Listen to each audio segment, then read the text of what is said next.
teaching is the teaching Rabbi Shimon Bar Yochai, which is in the Jewish oral tradition and the Midrash, who tells a story that many of you have heard. The two people came onto a boat, and one of them starts drilling underneath his or her seat.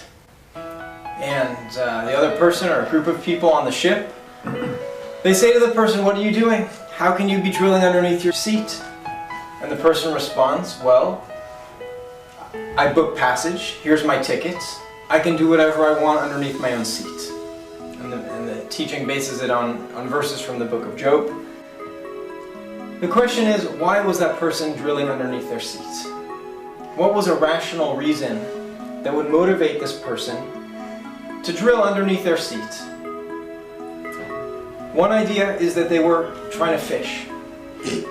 They wanted to put a line underneath their own seats, and they were hungry. Another possibility is that their feet were hot. It was a metal bottom of the ship, and they wanted to cool down their feet. And another possibility is they were on a great lake, a freshwater lake, and they were seeking fresh water to drink. Or in our times, another possibility is that they were seeking to do deep sea oil drilling, and so they put a line for that.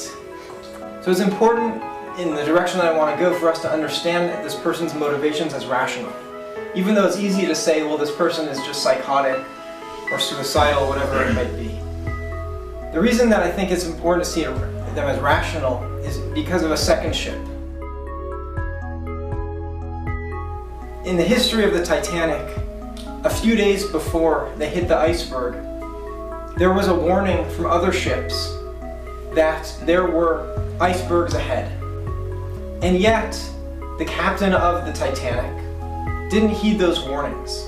So that when the person on the deck of the ship who was watching out for icebergs saw it, it was already too late. And the question that I want to ask you is, why is it that the captain and the crew didn't heed those warnings a few days beforehand?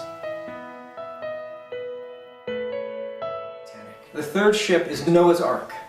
According to the oral tradition, the Midrash, when Noah was on the ark, he and his children would take the animal's waste and then bring that to the bottom deck, perhaps to use it as manure when they came out after the flood, perhaps because they didn't want to throw it overboard even despite what was happening outside. So that's an example, Noah's Ark, of a ship, of a sustainable ship, in the sense that Noah and his family saved all plant and animal species and humanity at that critical moment. So now I want to bring these ships together. Because one of the things that I think that they have in common is a certain awareness of the other. The environmental crisis is not a crisis of the birds and the bees or the trees and the toads. It's not really about the environment. It's about the human being and what we are doing and how we are living. Or to put it in more spiritual terms, of how the human being is living as a spiritual being in a physical existence. And so therefore the imbalance within billions of people, 7.3 billion people now, according to many estimates, headed toward 11 billion people by the end of the century. And so this huge number of people in the aggregate is having a tremendous effect.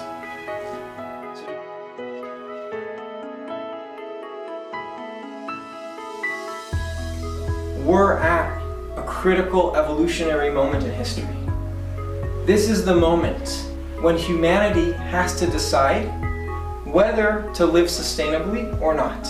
This is the time that we have, this is the window of opportunity that we have, and to really take that opportunity to change course. We're a big ship, but we have thousands of years of spiritual and religious traditions that can help us to guide us toward a sustainable path. Toni Morrison teaches that a young child goes to an elder, and this young boy has a bird in his hand, and he says to this elder woman, "I want you to tell me whether the bird in my hands is alive or dead." And the young boy thinks to himself, well, if the elder tells me that it's alive, then what I'm going to do is I'm going to close my hands and crush the bird, and I'll show that the bird is dead and the elder will be wrong. And if she says that the bird is dead, then I'm going to open my hands and the bird's going to fly away. And either way, she's going to be wrong and I'll be right. And so this wise woman thinks to herself, and she says to the young boy, I don't know whether the bird in your hands is alive or dead. All I know is that the fate of the bird is in your hands. And in our times, that's the case with not only the fate of all bird species, but the fate of all species on this planet, including our own.